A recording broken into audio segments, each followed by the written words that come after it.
Hello foodies, welcome to ఇంటి వంట. ఈరోజు స్పెషల్ రొయ్యల వేపుడు.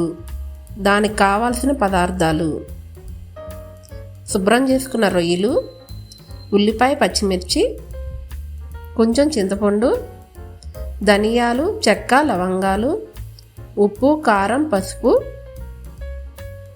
ముందుగా మసాలా రెడీ చేసుకుందాం. ఉల్లిపాయ, పచ్చిమిర్చి, చెక్క, లవంగాలు, ధనియాలు వీటిని మిక్సీ పట్టుకొని పక్కన పెట్టుకోవాలి.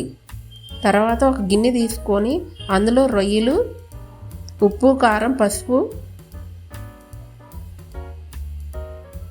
పేస్ట్ చేసుకున్న మసాలా పేస్టు, 1.5 స్పూన్ అల్లం వెల్లుల్లిపాయ పేస్టు వీటిని బాగా కలుపుకోవాలి.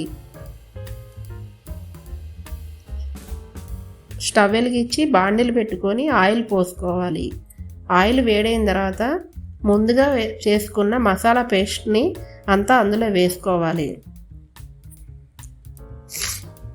ఇది సిమ్లో పెట్టుకొని పచ్చివాసన పోయేంత వరకు బాగా వేగనివ్వాలి. చింతపండుని ఒక 2 స్పూన్ల చింతపండు గుజ్జు కూడా వేసుకొని ఇది కూడా పచ్చివాసన పోయేంత వరకు బాగా వేగనివ్వాలి. ఇది పప్పుచారు, రసం దేంట్లోకైనా చాలా బాగుంటుంది.